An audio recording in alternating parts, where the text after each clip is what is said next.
Hay quien dice que el hombre construye primero la ciudad y que ésta con el tiempo adquiere un carácter propio capaz de transmitir una determinada personalidad a sus habitantes.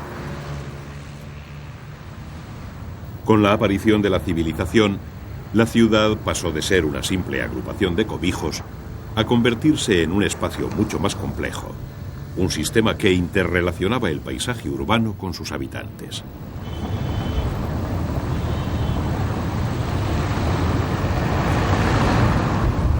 Cualquiera de los elementos más singulares de una determinada ciudad puede influir en la mentalidad de quienes los contempla día a día.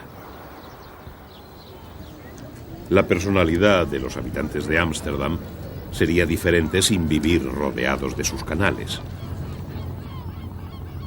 Sin sus rascacielos, los neoyorquinos no podrían ser como son.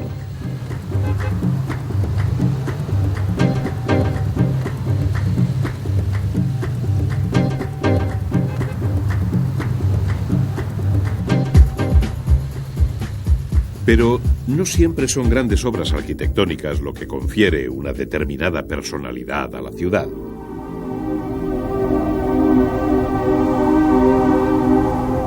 Si viajamos hacia Hualata, un lugar casi inaccesible en el desierto mauritano, veremos que el elemento que confiere una personalidad propia a esta ciudad son unas sencillas representaciones decorativas que las mujeres realizan desde hace siglos en los muros de sus casas.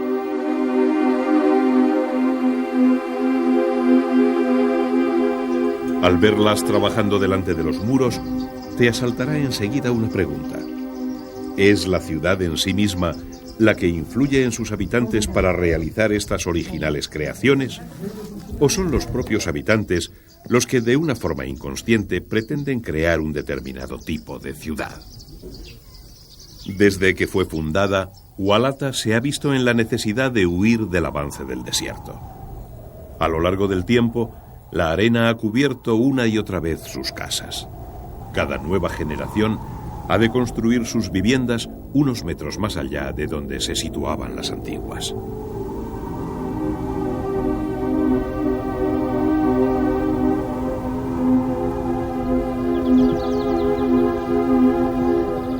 Aún sabiendo que su obra será tan efímera, las mujeres muestran con orgullo su arte popular, conscientes de que estos esgrafiados identifican a Hualata en todo el mundo.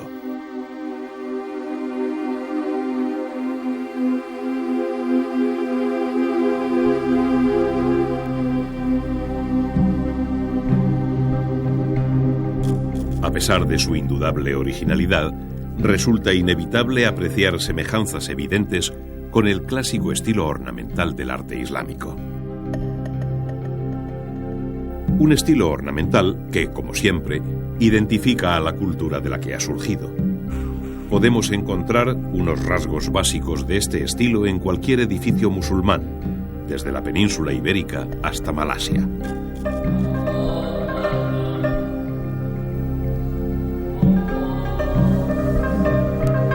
Es un estilo que ha mantenido unas constantes fijas a lo largo de la historia. Predominio de las formas geométricas, líneas entrecruzadas, paredes recargadas por la ornamentación, como si sus artífices tuvieran miedo a dejar espacios vacíos. Estos son algunos de los tópicos que nos vienen a la mente cuando tratamos de identificar el estilo decorativo de los edificios musulmanes. Y cuando queremos describir la interrelación de estos edificios en la configuración de una ciudad musulmana, acudimos sin dudarlo a nuevos tópicos: desorden urbanístico y actividad humana.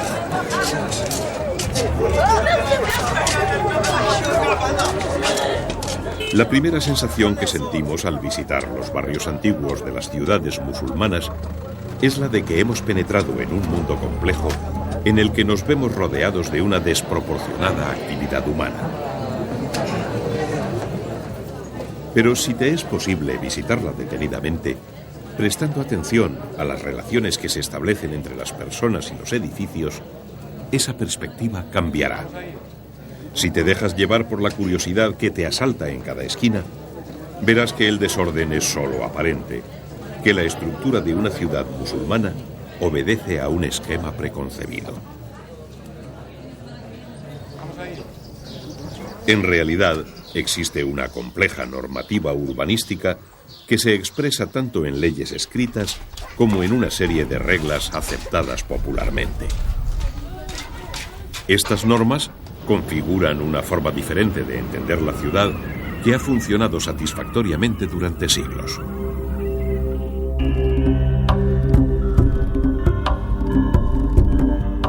El aspecto de las antiguas ciudades medievales andalusíes debía diferenciarse poco del que presenta el barrio antiguo de cualquier ciudad islámica actual. Buena prueba de ello es que los cascos históricos de las ciudades andaluzas aún conservan un trazado heredado de aquella época.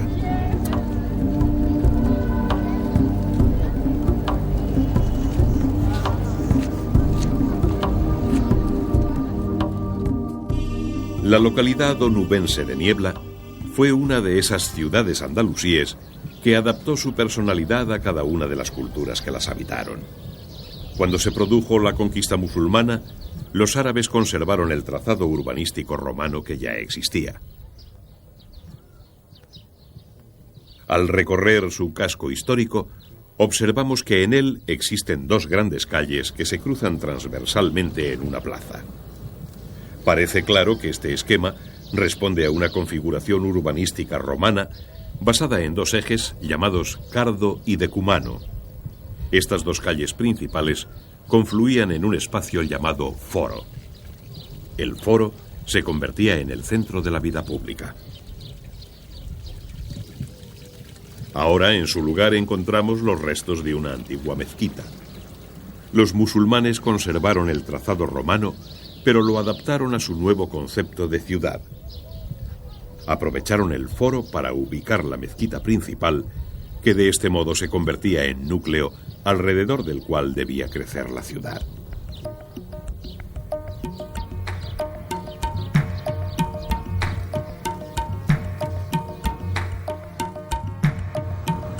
Como ocurría en las ciudades andalusíes, en los cascos antiguos de las ciudades musulmanas es difícil encontrar calles rectas. La explicación es que su trazado urbanístico posee un diseño arborescente y no rectilíneo. Las calles principales unen la plaza de la mezquita con las puertas de las murallas.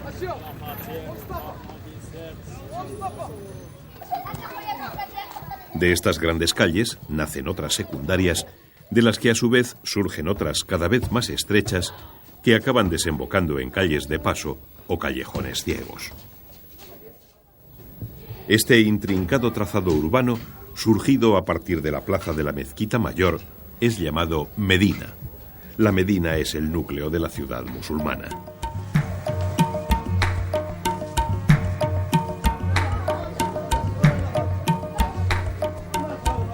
Para un visitante extranjero es fácil desorientarse en medio de una Medina actual. El forastero se sentirá perdido no solo por su complicado trazado urbano, sino también por la intensa actividad humana. La suavidad del clima mediterráneo invita a los habitantes de ciudades como las de Marruecos a realizar gran parte de la actividad en la calle. La calle no solo es un lugar de tránsito o para pasear. En ella se establecen las relaciones sociales. Pero sobre todo, en la calle se realizan la mayor parte de las transacciones comerciales de una medina.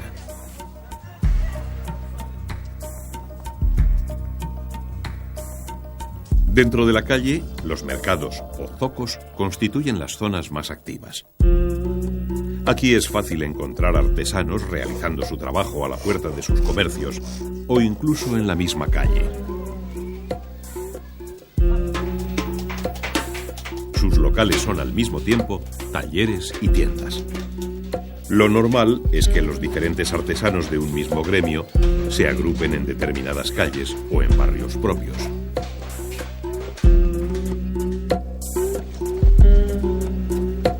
En Al-Ándalus, oficios como el de los curtidores debían emplazarse en las afueras porque su actividad generaba gran contaminación para los ríos.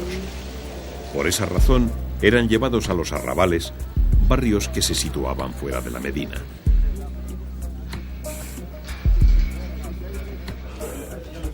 En los arrabales también se solían situar otros centros industriales, como las fábricas de alfarería. Pese a que actividades como estas se desarrollaban en las afueras, la mayor parte de la vida de una ciudad andalusí transcurría en la Medina.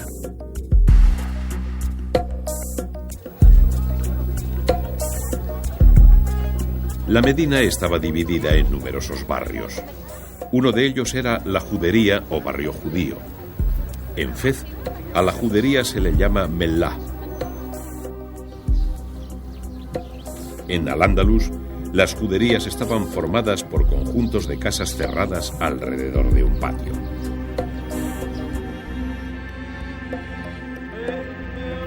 Las juderías contaban con un templo llamado sinagoga.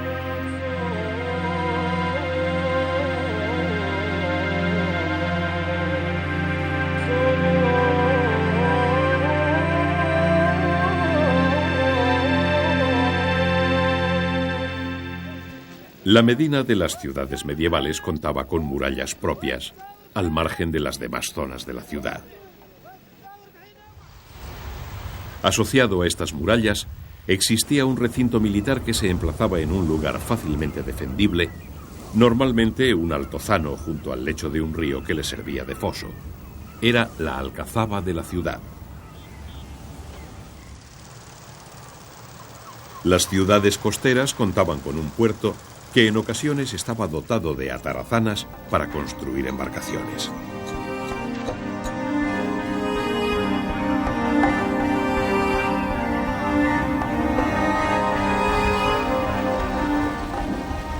Dentro de la Medina se situaban los edificios públicos como el hospital, llamado Maristán. Además, las ciudades importantes tenían una madraza o escuela superior de ciencias religiosas.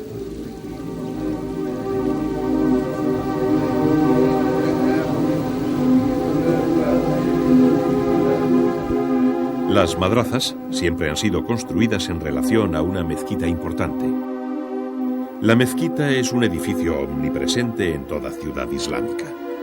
Allá donde se esté, sea en un pequeño arrabal o en el corazón de la Medina de una metrópoli musulmana, el alminar de la mezquita se hará siempre visible.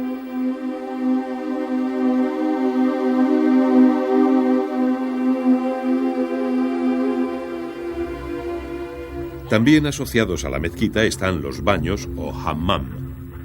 A ellos acuden los fieles musulmanes para purificarse antes de la oración pública.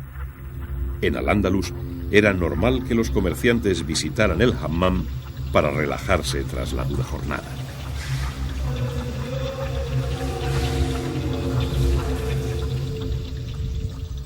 Tras un baño reconfortante, estos mercaderes buscaban alojamiento en un funduk. El funduk era una posada almacén donde podían depositarse las mercancías y alojarse tanto los comerciantes como sus caballerías.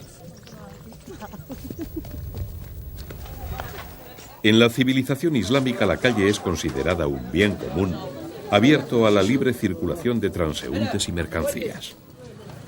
Para regular este uso público, existe un derecho consuetudinario muy desarrollado que se apoya en la ley islámica o sharia.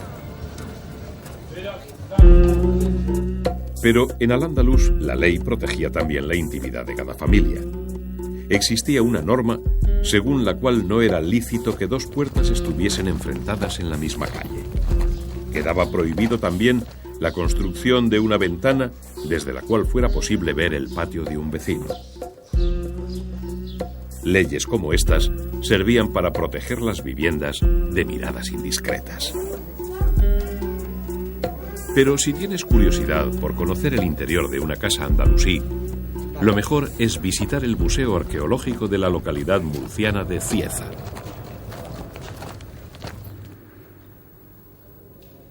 En su interior encontrarás dos reproducciones muy exactas y a tamaño real de dos casas andalusíes. Esta es la cocina, provista de un ventanuco para evacuar los humos. Se cocinaba preparando un fuego en el mismo suelo. En las alacenas se colocaban los alimentos y los enseres domésticos. La planta alta estaba reservada a habitaciones de invierno, pero era también una zona especialmente reservada a las mujeres.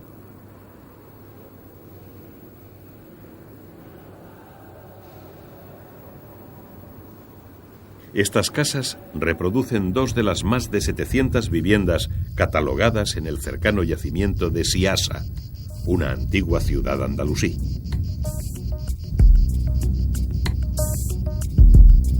Siasa albergaba en el siglo XIII a más de 4.500 habitantes. Con la conquista cristiana, esta ciudad andalusí fue abandonada y su población desplazada a un nuevo asentamiento que dio lugar a la actual Cieza. Ese abandono en el que quedó sumida Siasa nos ha permitido conocer fielmente cómo era la estructura urbanística de una ciudad andalusí a través de sus restos arqueológicos.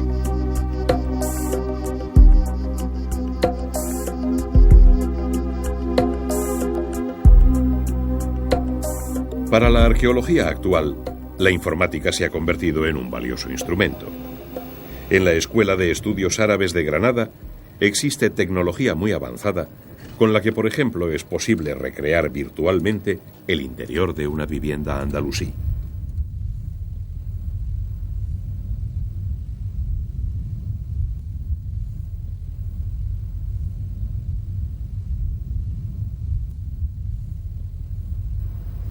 Esta es la biblioteca de la escuela, que actualmente cuenta con más de 12.000 volúmenes. El centro se ha convertido en un foco de investigación para estudiantes españoles, pero también para muchos investigadores provenientes de países musulmanes. La escuela está ubicada en antiguas viviendas moriscas. Sus dependencias giraban en torno a patios interiores que vertebraban toda la actividad doméstica.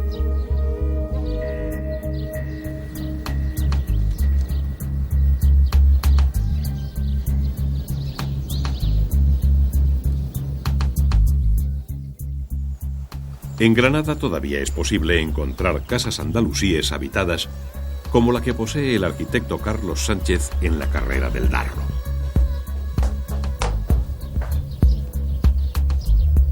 En la vivienda andalusí, arquitectura, vegetación y agua formaban un armonioso conjunto, un universo íntimo del que solo podían disfrutar los privilegiados que cruzaban el umbral de la entrada.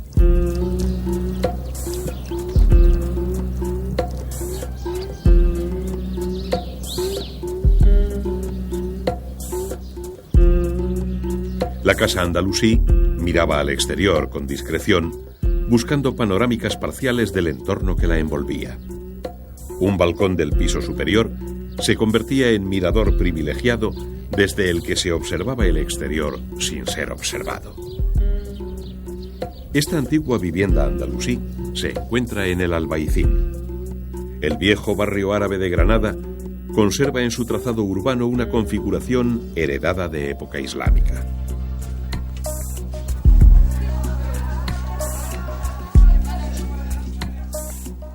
Una de las características que identifican al Albaicín son sus calles estrechas de complicados trazados.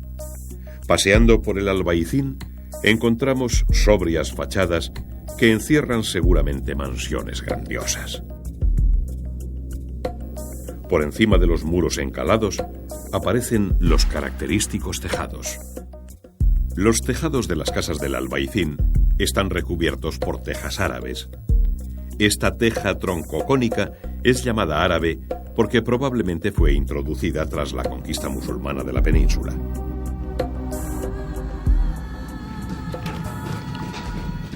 En Marruecos, la teja árabe es también muy utilizada. En esta fábrica de Fez se elabora todavía de modo artesanal este material de construcción. Los árabes utilizaron con generosidad y gran sentido estético la teja para sus casas, palacios y mezquitas. Lo más característico de esta teja es su disposición en el tejado. Este queda formado por grupos de 2 piezas que se engarzan superpuestas entre sí. Las tejas árabes cubren los tejados de todos los pueblos y ciudades del área mediterránea. Ciudades del Rif marroquí como Kshawen presentan un aspecto muy parecido al de algunas poblaciones de Andalucía.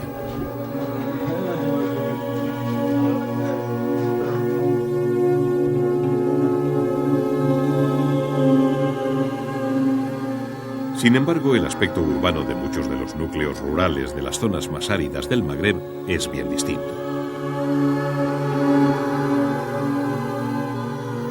Aquí los tejados son planos y cubiertos tan solo de tierra arcillosa prensada. La tierra se sustenta sobre un entramado de cañas. En viviendas más lujosas, las cañas son trenzadas con diseños geométricos y cumplen una función ornamental.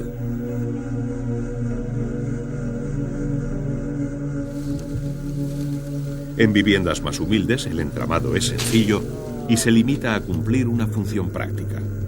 Así ocurre con la obra que realizan estos albañiles en un oasis de Zagora.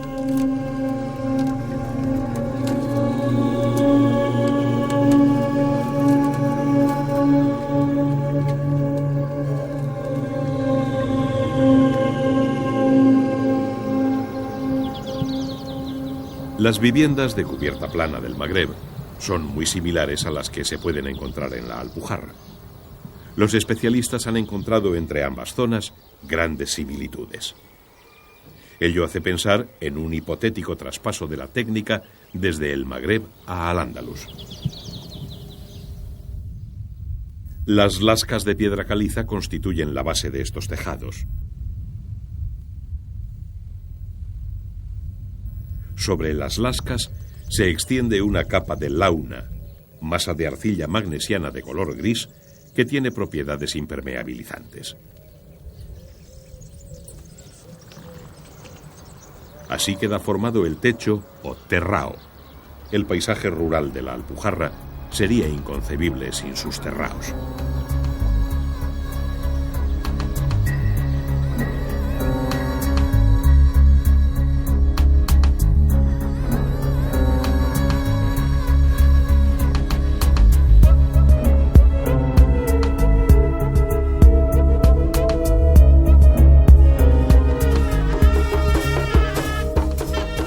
En Al-Ándalus, las celebraciones y festejos populares tenían lugar en grandes explanadas situadas normalmente a las afueras, extramuros de la ciudad. En Marruecos existen todavía estos espacios reservados a grandes concentraciones. Las musallas podían acoger también fiestas de tipo religioso. A menudo eran utilizadas para ejercicios militares e incluso para ejecuciones públicas.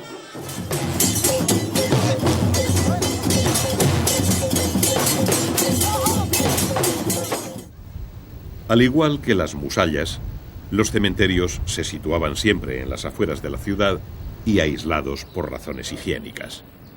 Sin embargo, aunque apartados, los cementerios no solían estar excesivamente alejados de la ciudad.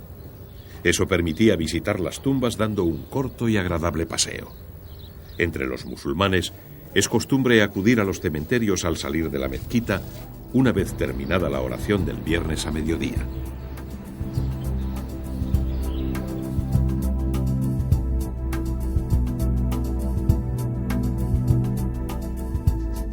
En los cementerios musulmanes suelen construirse mausoleos destinados a acoger los restos mortales de personas notables.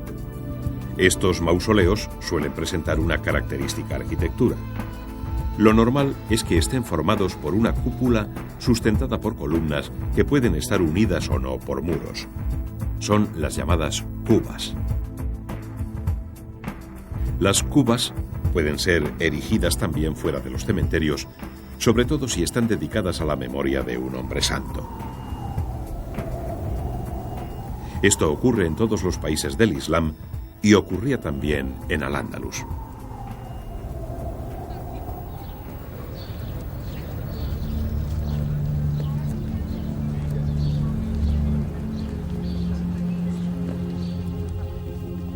En Almería encontramos edificios que guardan un parecido asombroso con las cubas musulmanas. Como estas, Están situadas en lugares aislados y sirven de centros de devoción popular.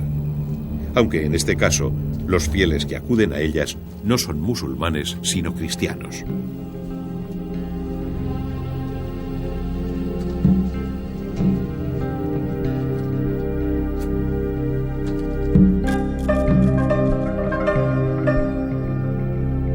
A veces estas ermitas son tan sencillas que únicamente cuentan con un altarito.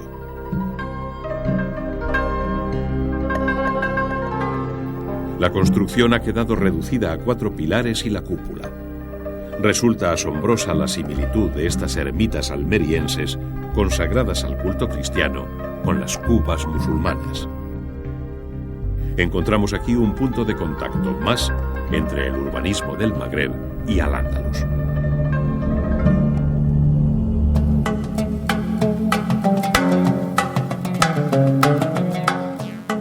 Uno de los rasgos característicos de la civilización andalusí es que en ella florecieron grandes ciudades.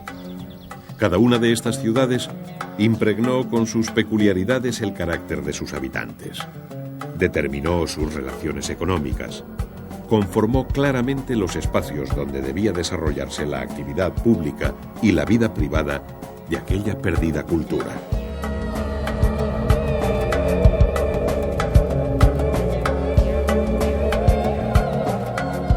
Para conocer lo que pudieron ser sus trazados urbanos, aún podemos recorrer los cascos antiguos de muchas ciudades peninsulares. Pero para conocer cómo sus habitantes entendían la ciudad, solamente cabría pensar en viajar al otro lado del Mediterráneo.